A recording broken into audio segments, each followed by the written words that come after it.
Bonjour Emma. Bonsoir, bonsoir Donc, monsieur. alors, je t'ai proposé donc de faire cette vidéo, c'est pour permettre à ceux qui suivent ton projet d'en savoir un petit peu plus sur toi et justement sur ce projet-là. Donc, est-ce que déjà, donc Emma Chemin, est-ce que tu peux te présenter, raconter un petit peu qui tu es? Ok, alors je m'appelle Emma Chemin. J'ai 19 ans depuis un mois et un jour.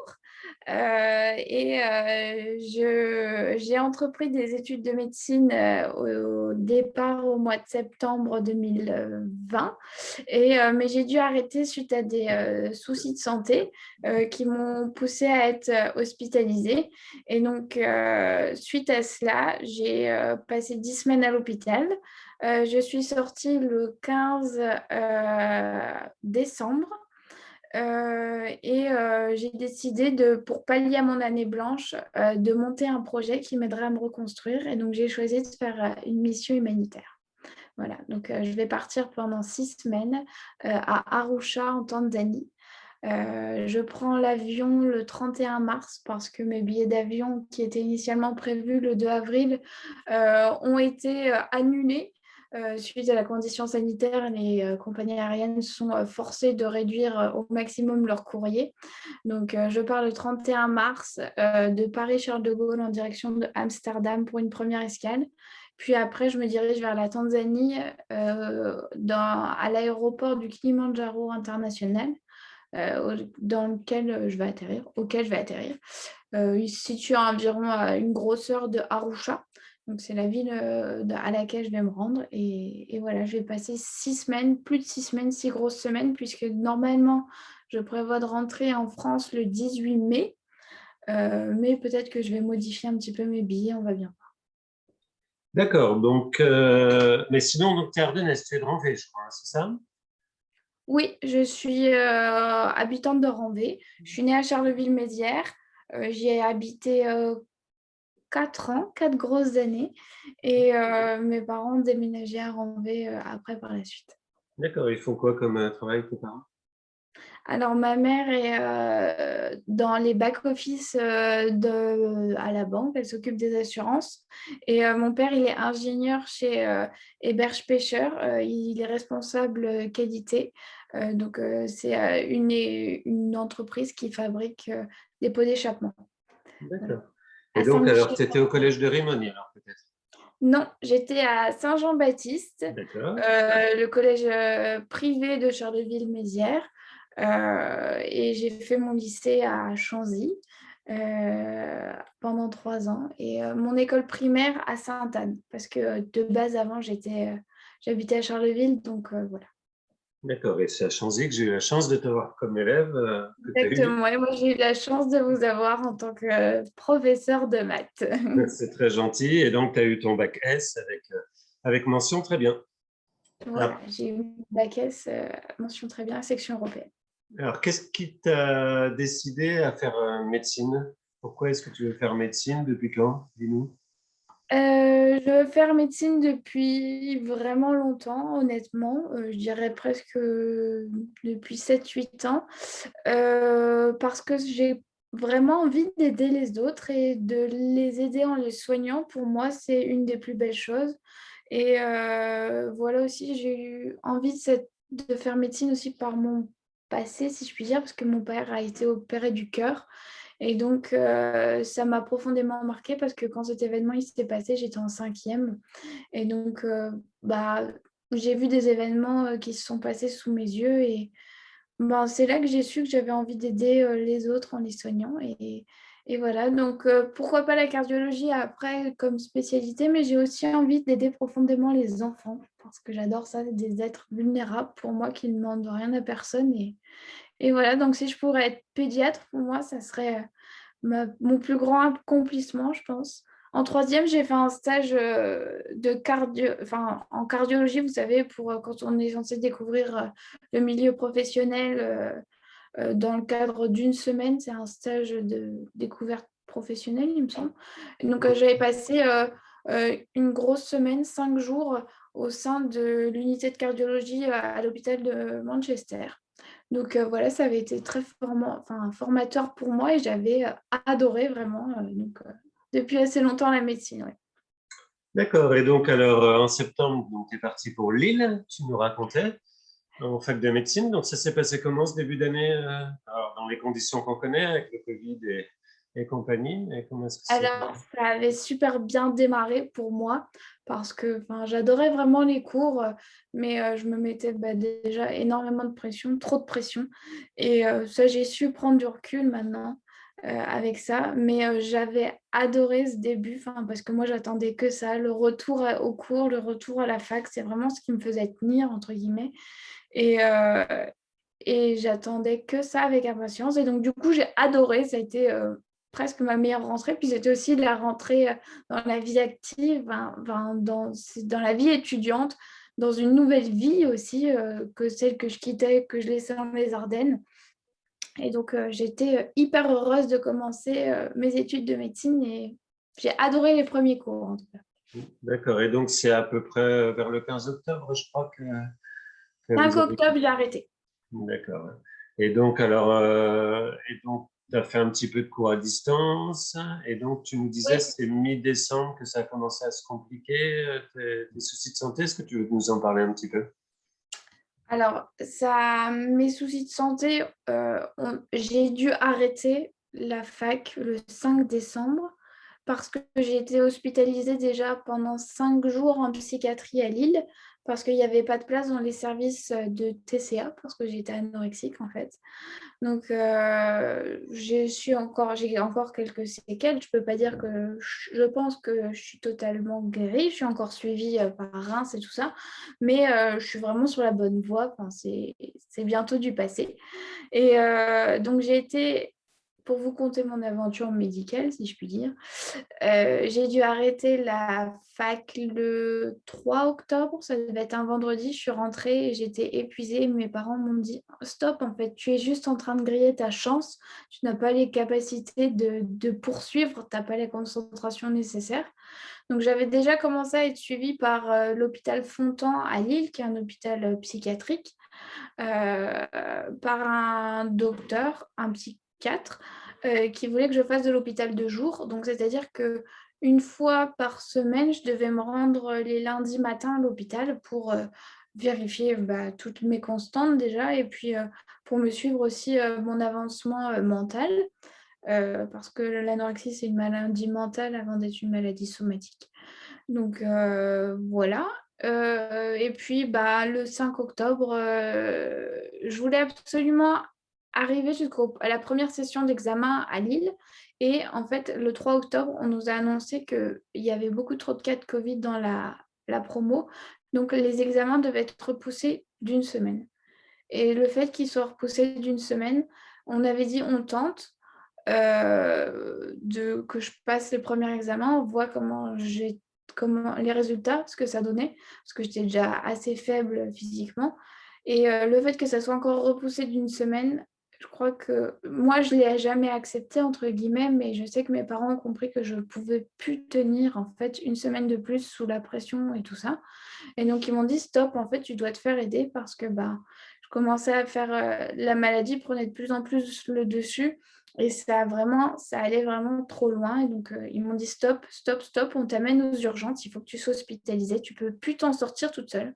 Parce que jusqu'à présent, je pensais que j'arriverais à me sortir de l'anorexie toute seule, comme il y en a qui y arrivent, qui n'ont pas besoin de passer par l'hospitalisation. Et là, mes parents m'ont dit, stop, c'est plus possible. Nous, on ne supporte plus. Toi, tu ne peux plus gérer ta vie normalement, tu n'y arrives pas. Donc, stop, il faut te faire aider. Et pour ça, il n'y a plus de solution, il faut te faire hospitaliser. Donc, dans ces services-là, en ce moment, il y a des listes d'attente énormes parce que les gens sont en profonde détresse, surtout nous, les jeunes, entre guillemets. Et donc, j'étais en liste d'attente à l'hôpital Fontan et je n'étais pas considérée comme une priorité. Enfin, c'est bête à dire, mais je n'étais pas dans les cas les plus graves encore. Donc, je n'avais pas ma place à l'hôpital. Donc, voilà. Donc, mes parents ont fait quand même des pieds et des mains pour que je reste à l'hôpital parce qu'eux ne pouvaient plus me gérer à la maison. Parce que moi, je n'étais pas capable de me gérer, mais eux non plus n'arrivaient plus à me gérer. Donc, j'ai été hospitalisée. C'est la seule place qu'on m'a trouvée, 5 jours en psychiatrie. Donc, je dirais presque les pires jours de ma vie, parce que la psychiatrie, quand on n'est pas vraiment malade psychiquement, c'est très, très, très dur. À Lille, à l'hôpital, je ne sais même plus son nom, mais c'est un hôpital privé. Et après, dans ça, donc j'ai pas vu mes parents pendant 5 jours, parce que quand on est en psychiatrie, on n'a le droit à aucune visite. Plus en plus, Lille était confinée, donc, parce que c'est le département du Nord, donc le virus circule vraiment beaucoup plus que la normale, entre guillemets, dans les autres départements. Donc ça a été très dur. Et donc pendant cette période-là, je peux presque dire que je me suis presque laissée mourir, parce que voilà, j'avais plus envie de rien du tout, en fait. Et pendant cette période-là, ma mère, de son côté, a fait des recherches pour qu'on m'aide et qu'on me prenne en charge dans un vrai service spécialisé pour les troubles de l'alimentation.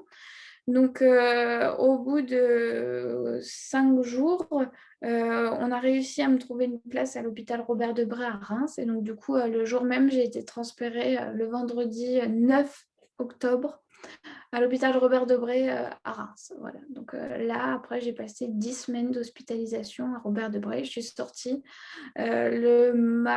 mercredi 15 décembre, parce que ce qui m'a motivée, en fait, c'était les fêtes de fin d'année. Je ne voulais absolument pas passer Noël toute seule à l'hôpital, et j'en avais trop marre de souffrir. Donc je me suis mis un petit coup de pied aux fesses, même si ça a été difficile, et voilà, et j'ai avancé, et en parallèle, j'ai commencé à me construire, à construire ce projet humanitaire pour me reconstruire, et voilà. Donc, les médecins m'ont laissé sortir le 15 décembre. D'accord. Et donc, oui, c'était ma question suivante. En fait, c'est pendant ton hospitalisation que tu as commencé à mûrir ton projet de bénévolat. Exactement, parce que pour moi, en fait, déjà d'arrêter l'école, chose qui me maintenait depuis les vacances, en fait, je ne l'ai jamais accepté. Je vous dirais même que maintenant, je ne l'accepte pas, parce que pour moi, enfin, avec le passé que j'ai, comment j'étais à l'école, pour moi, c'était juste impensable de faire une pause un moment dans ma scolarité. Impensable. Et heureusement qu'il y a eu ce projet-là, parce que j'ai su entre guillemets, me réinventer, me retrouver un autre objectif pour pallier à cette année blanche, parce que voilà, ma plus grande angoisse, c'était qu'est-ce que je vais faire après l'hôpital, parce que honnêtement, l'hôpital a été une excuse valable pour moi pour arrêter l'école. S'il n'y avait pas eu cette hospitalisation, j'aurais jamais accepté d'arrêter la fac, même si je savais qu'au fond de moi, je n'étais pas capable de continuer, parce que je n'étais pas en forme et apte physiquement et mentalement à poursuivre mes études. Enfin, en plus, les études de médecine qui ne sont pas réputées pour être les plus simples. Voilà. Et donc, alors, est-ce que tu te rappelles, sur ton projet de bénévolat, comment c'est monté? Alors, les premières démarches que tu as faites, par exemple, quand tu as décidé, tu as dit, ça y est, je me lance, comment tu as fait pour que concrètement ça prenne forme? Ben, déjà, donc, il y a eu l'idée de qu'est-ce que je voulais faire après l'hospitalisation, et donc quelque chose qui pouvait m'apporter, mais j'avais aussi envie d'apporter moi quelque chose, de pouvoir transmettre quelque chose, d'aider les autres, en fait. Et donc, du coup, au départ, j'avais regardé pour aider des gens en France, parce que la situation sanitaire est quand même très particulière actuellement. Donc, aider au sein des Restos du Cœur, ou alors la Croix-Rouge aussi, ça m'a trotté dans la tête. Donc, j'ai commencé à prospecter plein de choses. Aussi, ce que je voulais faire, en fait, c'était améliorer mon anglais, parce que je me suis dit autant prendre ce temps pour être parfaitement bilingue. Et donc, mon premier projet, en fait, c'était d'être fille au pair, vous voyez, ou de combiner, parce que je déteste perdre mon temps, un travail et l'anglais à côté, en fait. Donc, travailler comme ça existe, c'est être un peu backpacker, comme on entend beaucoup en Australie, ou à Londres ou aux États-Unis, ou vivre dans une famille, mais travailler à côté pour être à la fin parfaitement bilingue. Sauf qu'avec la condition sanitaire actuelle, l'État ne valide pas ce motif pour se déplacer et voyager. Donc ça, j'ai fait une croix dessus et j'ai découvert que ben, je pouvais aider les autres en faisant un voyage humanitaire, de l'humanitaire. Donc de base, moi, ce que je voulais faire, c'était un voyage au Vietnam ou au Cambodge parce que en fait, un des enfants du professeur qui me suit, il a fait un voyage comme ça. Donc c'est un petit peu lui qui m'a fait naître cette idée de voyage humanitaire et il m'a parlé voilà, que lui, ça l'avait profondément changé, ça lui avait remis les idées en place et tout ça. Et donc, je me suis dit, ben, moi aussi, ça me conviendrait finalement très bien, ça répondrait à toutes mes attentes parce qu'en Tanzanie, ben, on parle l'anglais. La mission que je choisis, c'est aider les enfants à parler mieux l'anglais, donc l'anglais toujours, donc ça répondait aussi à mon critère principal et ben, aussi aider les autres et puis je pense me construire aussi personnellement. Donc voilà, et après j'ai commencé à regarder différentes associations qui proposaient ça, donc j'ai découvert aussi des projets. J'ai regardé l'UNICEF au départ parce que je cherchais finalement des missions pour moi qui pouvaient être, qui ne demandaient pas beaucoup de frais parce que voilà, j'ai jamais, j'ai travaillé déjà dans ma vie, mais pas, voilà, je voulais pas me permettre d'engager non plus un grand montant parce que voilà, je sais pas dans quelle situation économique nous on va se retrouver, mais faut mieux pas trop quand même. Enfin, il faut mieux assurer ses arrières, si je puis dire. Et donc voilà, je cherchais un petit peu tous les moyens et puis je suis tombée sur différentes ONG qui proposaient des programmes humanitaires. Voilà, et donc après, j'ai fait mon choix en fonction, j'ai discuté avec beaucoup de gens et j'ai fait mon choix en fonction de ce que je sentais mieux, ce qui répondait surtout le mieux à mes critères de, de satisfaction, si je puis dire. D'accord. Et donc, alors, tiens, la Tanzanie, moi, je ne connais pas beaucoup. Est-ce que tu peux nous en parler un petit peu de ce pays? Quelles sont ses caractéristiques? La ville où tu vas, tu en as parlé tout à l'heure, je n'ai pas retenu son nom, excuse-moi. Arusha. C'est Arusha, c'est la capitale du pays? Non. Non. Alors, c'est la capitale, ils disent touristique, parce Mhm. qu'elle se situe au pied du Kilimandjaro.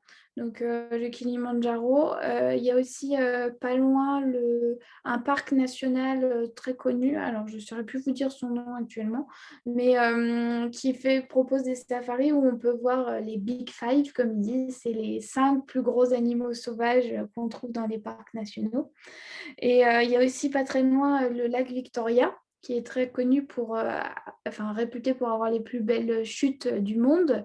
C'est à côté du Kenya, Mombasa. Donc c'est juste au sud de Mombasa. Et sinon, la Tanzanie, donc la capitale, c'est Dar es Salaam. Ça, c'est la capitale économique. La capitale du point de vue politique, il me semble que c'est Dodoma. Et donc la Tanzanie, c'est une ancienne colonie britannique. Donc là-bas, on parle le Swahili, mais l'anglais est très parlé. On peut un peu comparer ça à l'Inde, si vous voulez, parce qu'il y a énormément de langues et de dialectes parlés. Il y en a plus de 120, il me semble. L'anglais n'est pas reconnu comme langue officielle, mais elle est quand même très parlée dans les échanges de la vie courante, au sein de l'hôpital, par exemple, ou d'un point de vue juridique. Mais sinon, la langue officielle, c'est le Swahili. Et elle n'est pas reconnue, du coup, parce que c'est c'est la langue des colons. Et donc, pour eux, leur passé colonial est à bannir, c'est normal.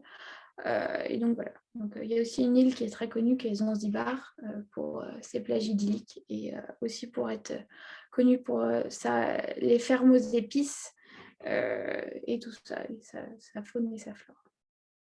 D'accord, merci pour ce petit cours de géographie sur la Tanzanie. Alors, donc, revenons un petit peu sur le présent, donc sur les préparatifs.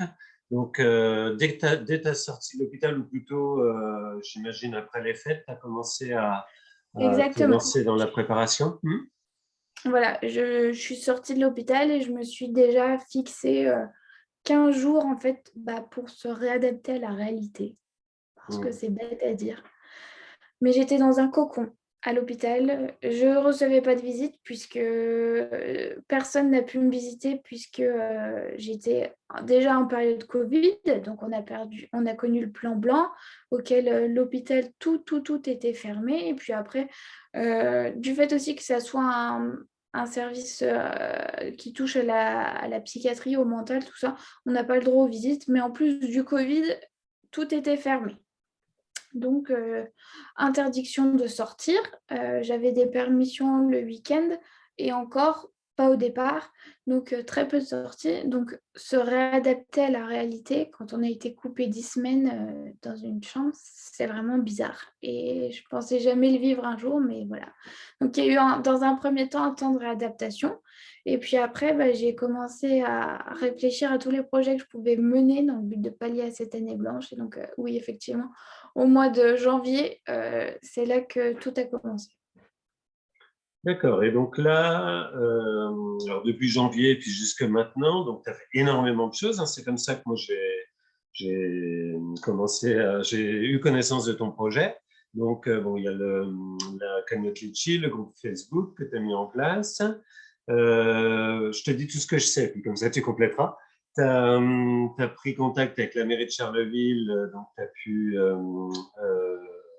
passer 2 samedis au marché couvert pour vendre des gâteaux et pour aider à financer le projet. Et à ma connaissance aussi, tu as mis des petites tirelires, très jolies d'ailleurs. J'aurais dû te demander d'en prendre une pour nous les montrer, tiens, j'ai pu penser, que tu as mis dans des boulangeries. Alors, il y en a une sur une boulangerie où je vais, là, dans le Ménil, mais il y en a plein sur Charleville, enfin, ça serait peut-être long de redonner la liste. Mais... Donc, voilà ce que je sais que tu fais. Donc, c'est déjà énorme en termes d'investissement. Est-ce que déjà tu peux compléter la liste si j'oublie des choses et puis nous expliquer un peu pourquoi tu fais ça, est-ce que c'est déjà une commande de l'association, est-ce qu'on te demande vraiment de financer certaines choses, donc est-ce que l'argent que tu vas récolter ça va servir à des choses bien précises, voilà tout ça. Ok. Alors, l'association par laquelle je passe, donc c'est une ONG donc française qui me demande de leur verser 1660 euros dans le but de me fournir un logement et de payer aussi toutes les personnes là-bas qui vont m'aider. Donc, la cuisinière qui va me faire un repas. Donc, il y a une cuisinière dans l'hébergement où je vais être. Donc, c'est la Maison des bénévoles internationaux. Euh, donc, on va être, je ne sais pas vraiment combien on va être, mais je sais que la maison peut accueillir jusqu'à 120 personnes. Donc, il y a tout un staff qui est, entre guillemets, alloué à cette maison. Donc, avec une cuisinière qui s'occupe de nous faire un déjeuner, un petit déjeuner et un dîner. Il y a des personnes donc les coordinateurs aussi, donc c'est le but de les payer, de leur donner une petite rémunération. Gère une organisation qui s'appelle Caribou Safari Tanzania, qui, eux, s'occupent de différents orphelinats au sein de la ville de Arusha, donc il n'y en a pas qu'un, il y en a plusieurs. Et pour pallier aussi à leur activité et financer les besoins des orphelinats, ils organisent des safaris et des treks sur le Kilimandjaro. Et donc, ces personnes-là, elles vont venir m'accueillir à l'aéroport et c'est elles qui vont tout le temps m'aider, qui vont m'aider à mener la mission à laquelle je vais adhérer, donc qui va se passer dans les différents orphelinats. Je pense que je ne vais pas être affectée à un seul orphelinat durant toute ma mission, mais c'est très fort probable que je bouge en fait dans les différents orphelinats de la ville en fonction des besoins. Donc D'accord. Alors voilà. puisqu'on en parle, ça consiste en quoi exactement cette mission? Alors, cette mission, le but principal, c'est d'aider et d'assister les professeurs dans les différents orphelinats qui sont pas assez nombreux pour le nombre d'enfants qu'ils accueillent. Donc, c'est des orphelinats qui peuvent accueillir de 30 à 80 personnes par classe avec des enfants de 3 à 9 ans. Et donc, le but, ça va être de les assister donc déjà dans leurs cours qui dispensent en anglais, donc avec la dispensation l'enseignement des mathématiques, par exemple, de l'histoire, comme en France, de l'éducation classique, mais aussi de les aider, par exemple, à des choses bêtes, monter des meubles, habiller les enfants, les ramener chez eux, les aider à la cantine, à se nourrir, à se laver les mains, des choses toutes bêtes ou je sais pas moi, les aider à faire du sport, à les occuper, à faire des activités créatives, de l'art, du dessin et tout ça. Donc, c'est les aider, mais dans leur globalité, même si la mission principale, c'est de les aider au sein de l'éducation, donc en leur apprenant les bases de l'anglais pour qu'ils puissent avoir plus facilement accès à tout ce qui est d'un point de vue juridique, à savoir leurs droits plus, et aussi d'un point de vue de la santé, quand ils sont malades, à accéder à tous les soins qu'ils peuvent avoir accès aux hôpitaux, dans les hôpitaux. Ouais, c'est vraiment Ouais. super. Hein. Belle mission. Mm. Oui, j'ai hâte que ça commence. Vraiment, je suis un peu angoissée, je ne vais pas vous le cacher, bon, parce que voilà, à 19 ans, partir comme ça, mais c'est une mission qui me tient déjà profondément à cœur et je pense que ça peut être que du positif pour moi et pour les autres. Alors, une petite question un petit peu personnelle. J'ai lu, je ne sais plus, ça doit être dans l'article de France 3, que tes parents étaient assez inquiets par rapport à ton projet. Alors, où est-ce que c'en est à ce niveau-là actuellement? Qu'est-ce qu'ils en Alors, pensent? au départ, mes parents étaient pas du tout. Enfin, pas vraiment pour, parce que je peux faire de l'humanitaire en France, c'est vrai, je peux rester en France, pas prendre trop de risques parce qu'il y a des risques par rapport à la condition sanitaire. Et donc, ils ont extrêmement peur de ça puisque la Tanzanie est quand même un pays qui est beaucoup moins développé que la France à tous les points de vue économiques, mais aussi sanitaire, bien évidemment. Donc, s'il m'arrive quelque chose, c'est quand même beaucoup plus facile de manager quand on est en France que quand on est en Tanzanie, et surtout que l'État, comme ils m'ont fait remarquer, a d'autres chats à fouetter qu'une petite jeune fille qui a envie de faire de l'humanitaire en Tanzanie. Mais bon, tous les professionnels de santé les ont rassurés déjà sur ma condition physique, puisque au départ, quand j'ai décidé de mener ce projet-là, j'étais encore pas comme à l'heure actuelle. Donc voilà, il y avait déjà cette crainte d'un point de vue physique, mental aussi, parce que je n'avais pas cheminé comme j'ai cheminé jusqu'à présent. Et puis, cette crainte aussi de laisser leur enfant, parce que je suis fille unique, donc s'envoler si loin sans eux, et puis dans un pays quand même africain, donc on ne va pas se le cacher, on a tous des a priori sur l'Afrique. Donc voilà. Mais ça va mieux. Maintenant, ils me soutiennent à fond. Ils sont derrière moi. Ils sont très heureux, même s'ils ont encore énormément de craintes. Et je pense que du moment que je leur aurais pas donné de nouvelles, comme quoi je suis bien arrivée, bien installée, ils auront toujours ce petit pincement au cœur, je pense. Donc voilà. Mais ça va mieux. Ils ont aussi cheminé de leur côté et ils ont un petit peu changé leur fusil d'épaule. Voilà, si je puis dire. Alors, on n'avait pas terminé sur les frais, donc tu parlais des 1600 euros, c'est la seule chose qu'on te demande alors, ou il y a peut-être l'avion aussi à payer? Alors, la seule chose que l'association me demande, donc c'est 1660 euros, ça comprend mon hébergement, ma nourriture, mes transferts à l'aéroport, donc aller-retour, mon permis de travail, parce que quand on fait du bénévolat en Tanzanie, on a besoin d'un permis de travail, et aussi un don de 20 $ par semaine aux différents orphelinats. Donc, il y a déjà un don que je fais, et voilà. Ensuite, pour me rendre là-bas, je dois prendre l'avion. Et donc, ça me coûte 557 € en tout, même 557,50 €, il me semble. Mais à cela, je vais ajouter une valise qui va me coûter donc 40 € aller et 40 € retour pour mettre, déjà à l'aller, je ne sais pas ce que je mettrai dedans au retour, mais à l'aller, tout ce qu'il y a du point de vue fourniture et que je vais apporter aux enfants. Donc, il va y avoir des t-shirts, mais aussi des fournitures scolaires parce que j'ai pris contact avec Monsieur Cordy, député des Ardennes, qui m'a promis de me faire un paquet de fournitures scolaires. J'ai aussi un contact avec l'école Sainte-Anne, qui est mon ancienne école primaire, qui va me fournir des t-shirts, mais aussi des craies pour là-bas. Aussi, je dois récolter des fournitures scolaires avec les élèves du collège Georges Sand à Revin, parce que je suis intervenue auprès de 2 classes de 4e mercredi dernier pour leur expliquer mon projet, puis voilà, pour leur montrer qu'on peut faire des choses, des belles choses autour de nous et voilà, on peut aider les autres à différentes échelles, et voilà, pour partager avec eux. Et voilà, c'est déjà bien. Et bien, comment tu as fait pour nouer autant de contacts en si peu de temps? Tu t'es sacrément bougé, dis-moi. Ouais. Ouais.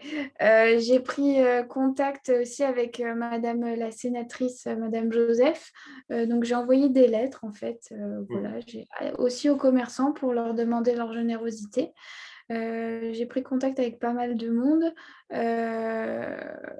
donc les personnes politiques, aussi Monsieur Depay, j'attends une réponse parce que c'est ma communauté de communes, ça. Madame le maire donc, de ma commune à Ranvé, Madame Jacquet, voilà, aussi qui doit présenter mon projet au comité, au conseil de commune, municipal, voilà, je cherchais le mot. Donc voilà, donc pour déboucher si on peut m'aider un petit peu financièrement, puis aussi pour faire partager mon projet, et voilà, pour montrer aux autres que il y a une petite ardennaise qui va partir en Tanzanie.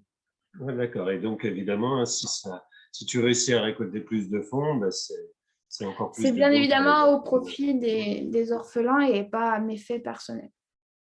Donc tu es déjà à plus de 1 000 € si je me rappelle bien, sur ta cagnotte Sur Litchi. ma cagnotte Litchi, effectivement, donc il y a énormément de mon entourage personnel qui a contribué. Et donc, oui, à l'heure actuelle, je crois qu'on est à 1225.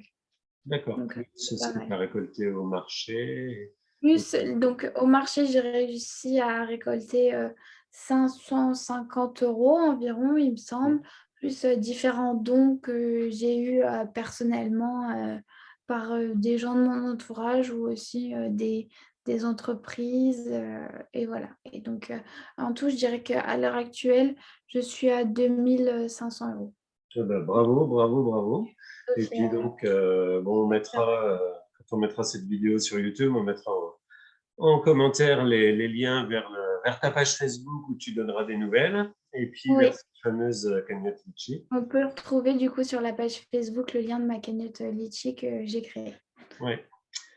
Et bon, ben, je crois qu'on a pas mal fait le tour de la question. Comment tu te sens là actuellement? Tu es en pleine phase de préparatif et puis que le départ est dans 15 jours.